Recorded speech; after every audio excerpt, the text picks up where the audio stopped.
looking at TikTok. We may be banning TikTok. Donald Trump bulan lalu dibuat pusing dalam kampanye di Tulsa yang targetnya memecahkan rekor kehadiran pendukungnya. Ternyata yang justru kebalikan.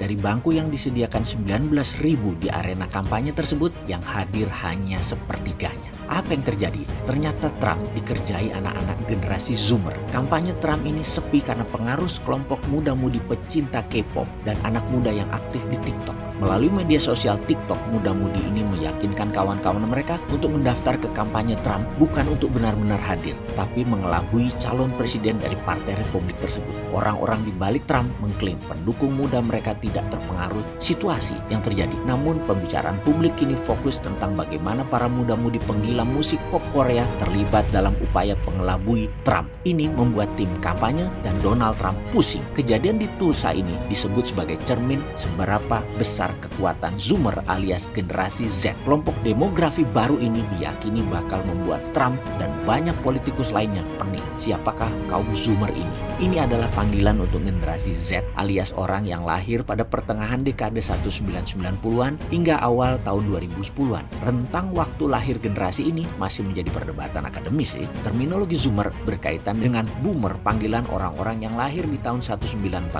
sampai 1964. Dengan aplikasi Zoom yang meledak sukses dalam 6 bulan ini karena efek COVID membuat mesin tatap muka jarak jauh ini populer di kalangan generasi Z. Mengapa Zoomer itu penting? Generasi Z menguasai dunia dalam konteks jumlah. Beberapa penelitian menyebutkan mereka adalah populasi terbesar saat ini, sekitar 32% dari total penduduk dunia. Kalau generasi milenial yang lahir tahun 1981 hingga 1996 masih menjadi kelompok orang dewasa terbesar di dunia. Menurut Bank Dunia, 41% angkatan kerja dunia saat ini diisi oleh milenial, di mana 5 tahun lagi jumlahnya akan terlewati dan terisi oleh generasi Zoomer. Sekarang ada baiknya kita mendiskusikan tentang TikTok dengan generasi Zoomer ini. Ternyata TikTok memiliki alasan mengapa platformnya berisi video-video panjangnya tidak lebih atau pendek hanya 15 detik. Dikarenakan temuan riset yang mengatakan Gen Z yang masuk sasaran TikTok mempunyai waktu memperhatikan selama 8 detik saja.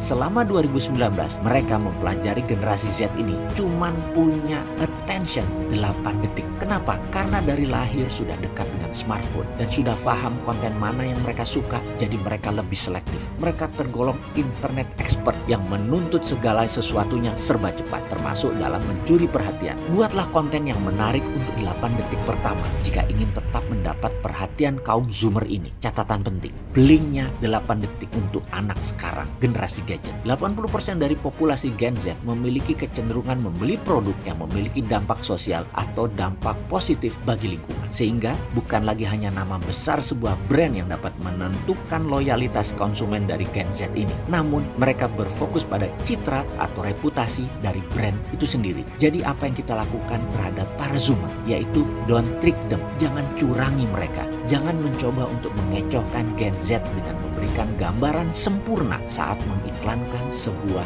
merek. Gen Z lebih tertarik pada yang real, tidak muluk-muluk, dan mereka juga tidak mudah tertipu. Menurut penelitian di Futurecast, 77% Gen Z lebih menyukai iklan yang menunjukkan perilaku talent dalam situasi yang nyata. Alih-alih menggunakan selebriti, Gen Z lebih tertarik melihat influencer di sosial media saat mempromosikan sebuah brand. Real people ini yang Zoomer anggap dapat merepresentasikan pengalaman nyata saat menggunakan brand tertentu. Mereka tumbuh pada era di mana informasi tersedia tanpa batas, sehingga saling tukar-menukar informasi menjadi salah satu kegiatan pemasaran yang biasa dilakukan. Instagram kontennya berbasis status, TikTok kontennya berbasis bakat. Semoga informasi sederhana ini bermanfaat buat sahabat semua.